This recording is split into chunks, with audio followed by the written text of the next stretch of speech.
And when Leah heard from Julie's sister that Deculein and Julie had reconciled and the feud between them was over, she doubted those words immensely. There was no way Deculein and Julie could have made peace, for Julie had been on the verge of killing Deculein himself. Yet Relly was Julie's close relative, making her claim hard to dismiss. Even so, Leah held an entirely different conviction. Regardless of whether Relly spoke the truth, Leah did not want them to reconcile. For the main quest to succeed, the survival and growth of the named heroine Julie were an absolute prerequisite. Julie possessed latent potential worthy of the very pinnacle of knighthood, yet her true power remained dormant. The vital key to awakening it was her personal trait, Eternal Winter, tied to a unique quest of the same name. Completing this trial would cause her gift to bloom, granting transcendent dominion over space, mana, and even the flow of time itself. And in that destined path, the death of Deculein was meant to be the final, indispensable piece of the puzzle. Only through relentless torment and trials imposed by Deculein could Julie overcome her deep scars and bloom into the eternal winter flower. Without that crucible, she would succumb to her injuries and perish. Conflict with Deculein was the indispensable path to her survival. Yet here they were, reportedly reconciled. Leah's thoughts spiraled in confusion. Why was the plot twisting away from the established lore? Could her own presence have introduced this anomaly? Even though she had never meddled in their relationship, it occurred to her that perhaps another reincarnator, someone just like herself, had entered this world and altered their dynamic. Yet, as that thought crossed her mind, an unbidden memory of her former lover surfaced. Thinking of him brought a soft ache of longing to her chest. She sincerely wished that everything was well with him, hoping with all her heart that he would never meet a harsh fate like her own. Though they had parted without seeing things through to the very end, he had remained in the deepest chamber of her heart. Seeing Leah standing there and muttering under her breath, Ganesha grew somewhat uneasy, troubled by how strangely Leah had begun acting lately. Meanwhile, a tempest raged within the halls of the imperial palace.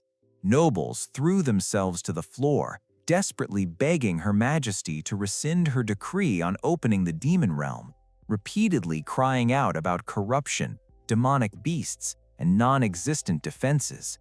Emperor Sophien, however, merely glared down at them in sheer annoyance, thinking to herself what utterly pathetic trash surrounded her.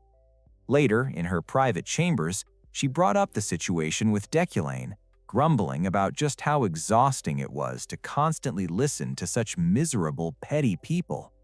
Deculein maintained an unperturbed silence before the Empress as he listened to her speak. But when Sophien turned her gaze upon him, she questioned what he truly thought of her policy to open the demon realm. She reminded him how, during their previous lecture, he had warned of fierce backlash from the court, which had initially made her take him for just another ignorant noble finding fault with her decisions. Yet nothing remained hidden in the palace. Reports had already reached her that his own domain had virtually finished its defensive preparations. Having laid bare what she knew, she immediately demanded an explanation. How had he managed to pull everything off so swiftly? And had he shared her vision from the very start? Or was something else lurking beneath? Sophien then ordered him to state his view on why the retainers were protesting so violently. After hearing her flurry of questions, Deculein calmly answered that the demon realm was, in essence, a boundless mine. The ministers believed current mana stone reserves were plenty to avoid taking needless risks, a perspective that, in his words, carried a fair degree of reason. Sophien listened as Deculein pointed out a glaring anomaly. How could the supply of mana stones remain stable when reserves were inherently finite and centuries of mining had already taken place? He explained that even exhausted mines kept inexplicably producing stones, an absurdity the mine-owning merchant guilds conveniently attributed to advances in excavation techniques.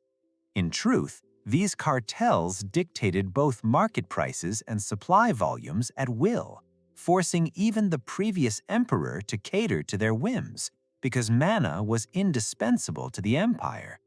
Sophien remarked with bitter frustration that a ruler should never have to depend on mere merchants. And so Deculein concluded his thoughts, emphasizing that opening the realm's vast resources would crush the merchant's monopoly and serve as an enduring means to consolidate and strengthen Her Majesty's absolute authority. However, there was another truth he could not speak aloud. The vast majority of monastones distributed by those guilds originated from the altar, the true enemy of this world, a fanatical cult bent on resurrecting an ancient god. Thus, opening the demon realm was a decisive stroke to sever the ties between the merchants and the sect, crippling their insidious influence. As she looked at him, Sophien found it strange and remarkable that, unlike the dull nobles who bored her to death, Deculein had managed to read the full depth of her intentions. Piqued with curiosity about whether he also anticipated what came next, she decided to cut the audience short for now, ordering the matter set aside and bidding him leave her imperial chambers. While Deculein was making his way back to the Magic Academy, Luina was conducting research on basic theory analysis. But the primary challenge for Luina lay in securing research funding directly from the head of planning. Since Deculein himself held that very position, her deep apprehension was entirely understandable. Yet as the memory of Deculein vowing that he would never abandon anyone he had once taken under his wing resurfaced, it refused to leave her mind. Heading toward Deculein's office, she wondered whether this sudden change of his was merely another insidious calculating scheme. After all, people rarely undergo such drastic transformations unless they are on the verge of death. And with those thoughts lingering, she stepped inside Deculein's office. The moment she stepped across the threshold, a chilling dread crept over her. Catching the unmistakable scent of fresh blood, she realized at once that something was terribly amiss. Seeing her frozen like a statue at the doorway, Deculein asked how long she planned to stand there with her head in the clouds. Pulling herself together, Luina bristled at the brusque remark and clarified that she had come to him as a tower professor to submit a research plan requiring budget approval. Drawing closer, she immediately noticed the blood-stained handkerchief and a faint trace of crimson near his lips. Uncomprehending why she was staring so intently, Deculein snapped whether she was even listening and why she wouldn't hand over the documents already. Flustered, she offered an apology and passed him the research papers, but her gaze instantly snapped back in horror to the bloody cloth. In that breathless moment, the truth struck her with absolute certainty. His sudden, drastic change of character had occurred because Deculein was dying.